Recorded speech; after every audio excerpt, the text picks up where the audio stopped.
This is the Metrostars 2001 year in review. The goals, the saves, the stars, and the stories from the Metro's most memorable season in Major League Soccer. 2000 was the Metrostars' best season ever. A franchise record for victories, the Eastern Division Championship, a quarterfinal win over the Dallas Burn, and a heartbreaking finish, falling 1 goal shy of the MLS Cup. Coming off such an amazing year, the Metrostars were expected to be contenders for the Cup in 2001. Yeah, I think coming into the season 2001, we were all optimistic, to say the least. We made big strides the previous season, so we were coming looking to do some damage. All of our expectations were to win a championship. You know, all that experience that we gained the year before, we thought would get us to the final this year and hopefully to win the championship. The offseason brought key changes to the team. In one of the biggest moves in MLS, Mike Amon, the starting goalkeeper, was traded to DC United for midfielder Richie Williams and a player allocation. With the move, head coach Octavio Zambrano gave the 2001 starting goalkeeping job and a big vote of confidence to 22-year-old Tim Howard. I knew that he was ready to step in, and we would have done a disservice to him had we kept him another year on the bench. Even though Mike was a good goalkeeper for us and he performed very well, we felt it was time for Timmy to go forward because he was ready mentally more than anything else to take up the challenge. It was difficult because Mike Amon, you know, has done well for us in the past, but it was a difficult one because Timmy Howard is just a phenomenal goalkeeper, and it's not like it was a hidden secret around us. You could just tell that he was something special. It was important that Octavio and Nick told me they were gonna go with me. No matter what happened, they were gonna stick by me. In addition, the team picked up young Brazilian forward Rodrigo Faria in the Super Draft. Octavio picked me as a first pick, so it was a great moment in my life, probably the greatest moment so far. The changes of Timmy Howard and the acquisition of Rodrigo Faria were the 2 major moves that we made. We have in those 2 young men, you know, 2 players for the future of this franchise. With returning stars such as Clinton Mathis, Mike Petke, and a healthy Tab Ramos, the Metros looked loaded and ready for a march to the Cup. Comes down to Baba, left to the Lataro, great save by Howard. Escavosa, Padilla, scores! You know, we felt we had now put together a team that could seriously challenge for a championship.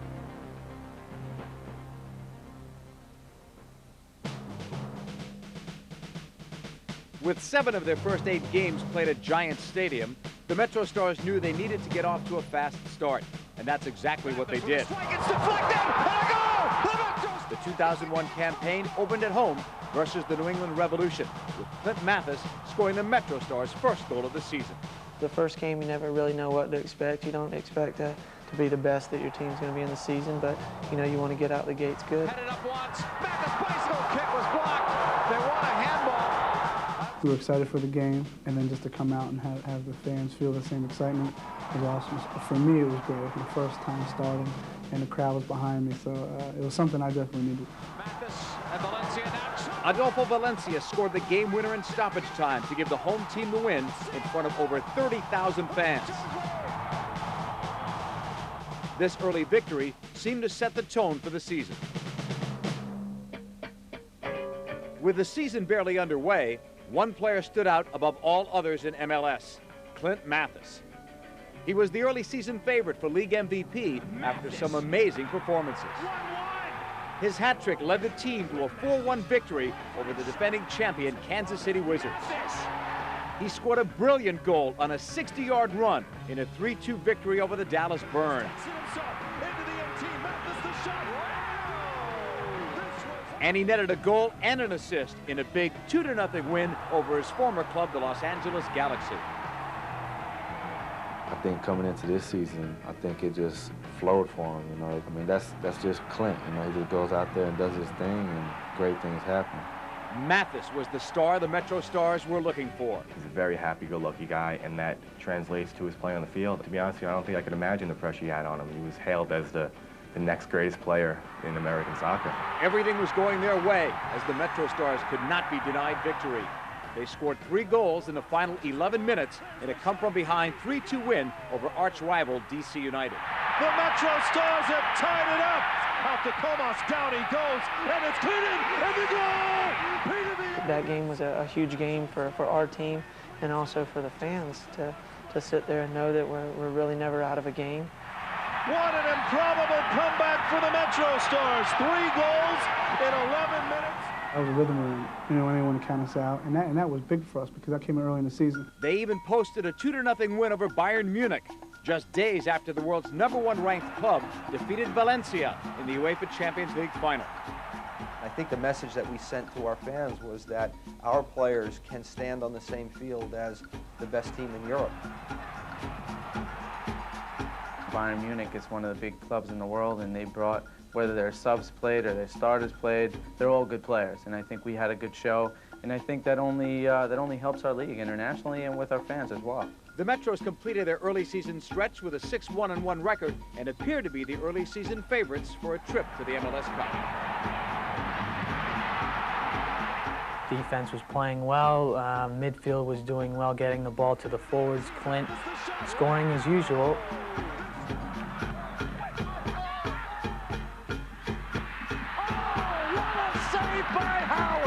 That was a fun time, those first 10 games. However, over the next 7 games, the season took a turn in the opposite direction as almost everything went wrong for the Metrostars. We had a mid-season spelling where we really were not hitting in all cylinders, but the biggest reason for that was because we had some untimely injuries at that time. The Metros suffered a huge blow when Mathis was lost for the season after tearing his right ACL at a U.S. national team practice. Clint Mathis went down with a knee injury, and that right there pulls away a lot of our scoring. It's kind of unfortunate, but I really never let it bother me. As soon as it happened, I was like, oh well, you know, that's the way life goes sometimes, you know. Can't worry about it. You just got to know that you can work hard to get back, and hopefully I'll become better. Further setbacks plagued the club as Tab Ramos, Roy Myers, Rodrigo Faria, Billy Walsh, and Steve Shack all suffered injuries during this mid-season stretch. I tell you, I don't think we've had a year here on this team in the 6 years I've been here where we've had so many injuries. And that was really disappointing because going into the year, the expectations were so high. The result, an 0-5-2 stretch that dropped the Metrostars 14 points behind the Miami Fusion in the race for the Eastern Division crown. We went into this slump that we just kept losing games, and if Clint Mathis goes down, there's not another Clint Mathis. If Taft goes down, there's not another one like that that's going to bring the same kind of level to the team, and when that happens, a lot of other teams take advantage of that. The one shining star during this period was goalkeeper Tim Howard. Howard single-handedly kept the Metrostars in most matches and helped the team earn their only 2 points during this 7-game.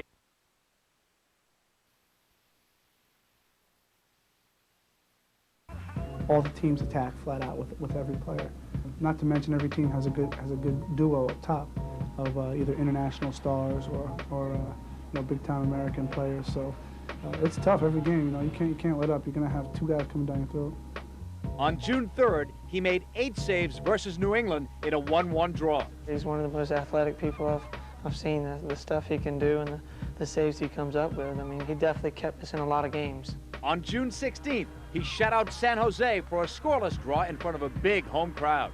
He loves to play, loves to compete, and it's great to look back and just see him jumping around like a 2-year-old and making these phenomenal saves that really he should not be making and no one should be making.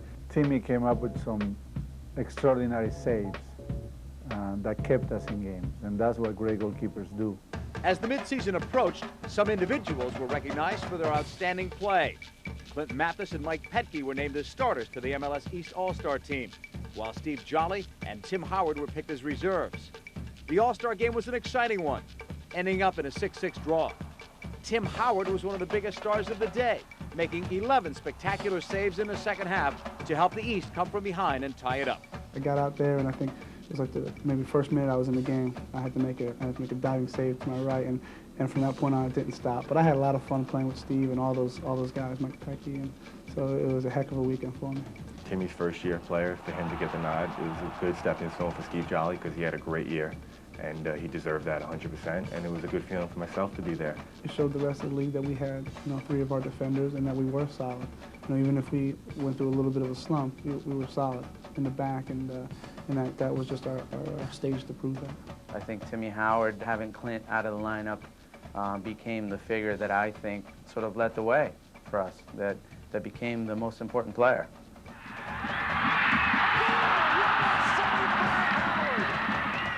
If there is one thing that all great teams have, it is the character to overcome adversity. When key players go down, others step up and lead.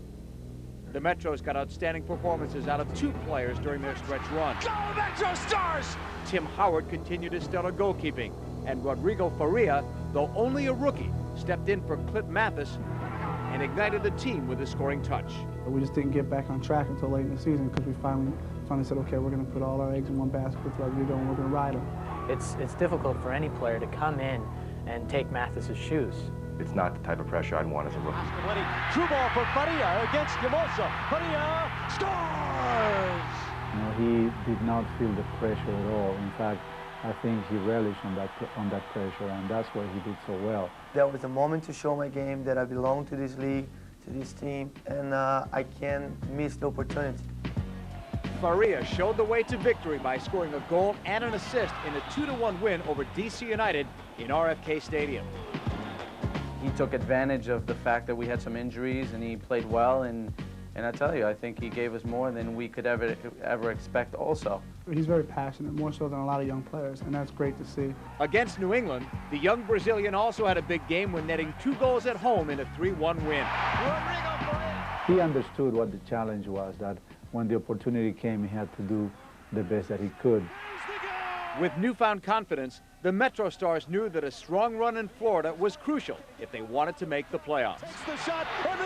One of the things that I think defined our season this year was probably our stretch through Florida when we went down to Tampa. And I think we had 1 available substitute on our bench that game, and we won the game in the last minute. The Butler did it! 2 days later, we had Miami in the Orange Bowl, and they had a huge crowd there that day, and Timmy Howard made a save on Diego Serna that was just world class. And we won that game down there as well.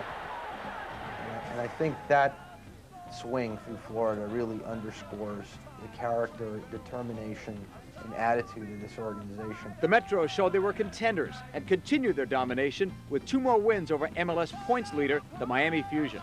In their next meeting on August 4th, in front of over 41,000 fans and a national TV audience, the Metros pulled out a 2-1 victory at home with Faria and Mark Chung providing the scoring. Well, I think Miami, most of all, had a mental block when it came to playing us. I don't know if something happened to that team, but they were not the same team that played the rest of the league. In their 3rd and final game with the Fusion, Daniel Hernandez was the hero, scoring the game winner on an amazing free kick in stoppage time for a 3-2 victory. Daniel Hernandez, his first ever MLS goal! That kind of put us back, so to speak, into contention. And then we knew then that if we just maintained, we would make the playoffs. Despite their midseason struggles, the Metrostars were in contention for a top 4 seed and home field advantage in the playoffs. With the Metros challenging the league leaders late in the season, the sports world was suddenly ground to a halt on September 11th.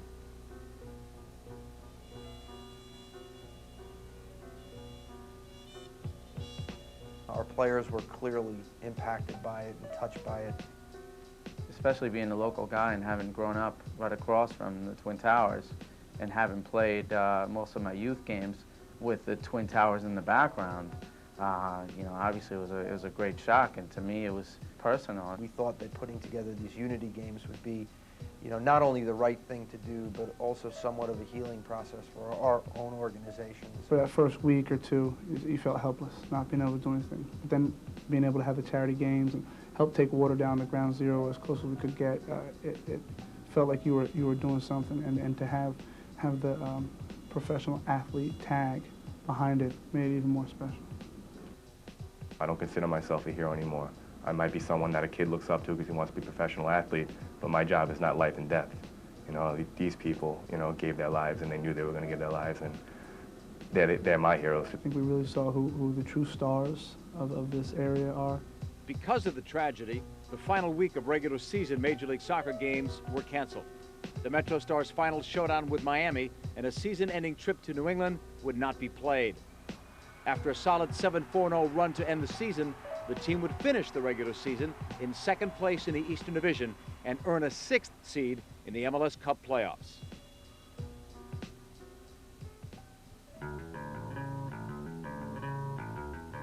It would be a showdown versus the Los Angeles Galaxy in the MLS Cup playoff quarterfinals.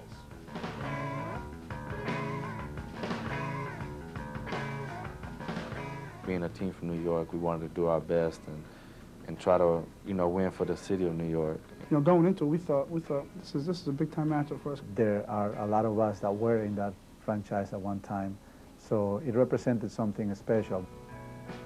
The Metrostars took the field for the first time in over 2 weeks at the Rose Bowl against LA in the first to reach 5 points playoff series.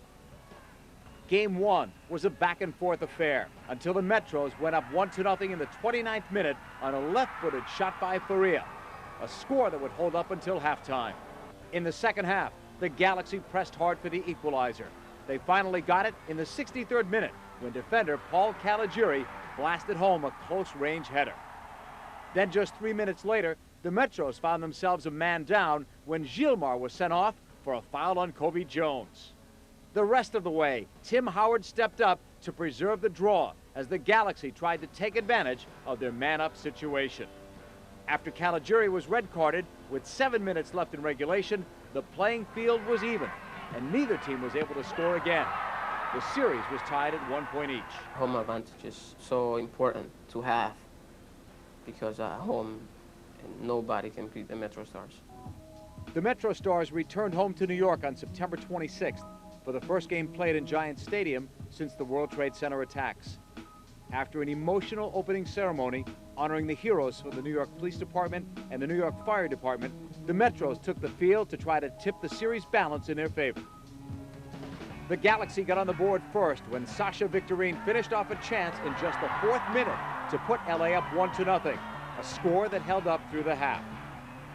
The game changed early in the second half when LA defender Greg Vanny was sent off after receiving his 2nd yellow card for a foul on Faria. From there, the Galaxy could only weather the storm for so long. The Metros got on the board in the 72nd minute when Faria headed the ball into the back of the net from the 6. That opened up the floodgates. Chung, Faria again, and then finally Valencia all scored to give the home team a 4-1 victory, and bigger still, a huge 4-1 points lead in the series. When I stepped into the field to play against LA, I was really confident. Rodrigo came up with a couple big goals, and then we got another one, and then another one. So, we were looking good for us to win the home game, which is always important. The results of Game 2 meant the Metros only needed a draw in Game 3 to advance to the semifinals. It would be a game for the ages in the heat of the Rose Bowl. The Galaxy took a 2-0 lead in a halftime, with Victorine netting both goals. Soon after halftime, Peter Villegas put the Metrostars on the board with a one-timer in the 49th minute. The Galaxy would quickly restore their 2-goal advantage. Just 7 minutes later, Adam Fry scored on a deflection to make it 3-1. But only 4 minutes after that, Villegas brought the Metros back within one again with a rocket of a shot. LA defender Danny Caleb was sent off in the 72nd minute for dragging down Faria, but the Metros couldn't take advantage. With LA keeper Kevin Hartman making some tremendous saves, the Galaxy were able to preserve their lead and take the 3-2 win. We got a little bit unlucky, and they got a little bit lucky. The Galaxy regulation win sent the game into a 20-minute golden goal series tiebreaker. With the season on the line, both teams battled to be the first to score. And finally, it was LA's Mauricio Cienfuegos who ended the Metrostars' up-and-down year with a free kick that deflected off of Chung and into the net. The only thing I could say, it wasn't our time, because the goal that they scored was, it was basically a luck goal. I just, especially after the last 3 years, I just really thought this could have been the year that we could do it. I think we caught a team that was hot and that was very hard to beat, and deservedly, I think they went into the final. After the history that this team's had, and after the 2000 season, we definitely proved to people that, you know, we're a contender now. I don't think that you can call it a successful campaign unless you come up with a trophy at the end of it. And we didn't do that. So for that reason, I don't think our team achieved the success that I envisioned for this team to achieve. Roller coaster, you know, it was up and down. Despite the tough year-ending loss, the great season by some of the Metrostars did not go unnoticed, as a few players were honored with year-end awards. Clint Mathis was given the 2001 Goal of the Year award for his beautiful 60-yard run versus the Dallas Burn early in the year. Into the 18, Mathis the shot. If I'd have realized where I was, I probably would have never ran that far. And the winner of the 2001 MLS Goal of the Year from the Metrostars, Clint Mathis. I'm just glad that, you know, when I look back at my whole career and I remember some of the great goals I've seen, this is one of the ones that's going to stand out, not only because it was so great and one of the best ones I've seen, but because I was right there the whole way. I don't think too many of you speak fluent redneck like I do. And my translator missed his flight, so I definitely apologize on that. To a serious note, I would like to thank each and every person that did vote for me on this award, and for everybody that puts up with me day in and day out. Rodrigo Faria was rewarded for his fine season with the 2001 Kellogg's Rookie of the Year award. Thank you, everybody. This is a great honor for me. Thank you. One of the big bright spots of the new year was Rodrigo Faria. I don't think anybody expected him last year at this time to do what he did. And for him to be a Rookie of the Year was well deserving. I know it's going to be a pressure for me to improve again and to show the league and to show for the team I really belong for this league that wasn't lucky. Finally, Tim Howard proved that Coach Zambrano made the right decision by naming him the starter. Howard was honored as the 2001 Aquafina Goalkeeper of the Year and was named as the keeper on the Pepsi Best 11. I never thought that would happen. It wasn't my goal, is what I'm saying. You know, I wanted to help the team in any capacity I could, you know, and to get rewarded like that for it, it's just big time. You know, those guys in the back share that award with me, and I told them that, you know, I couldn't have done it without them. They put a lot of trust in me.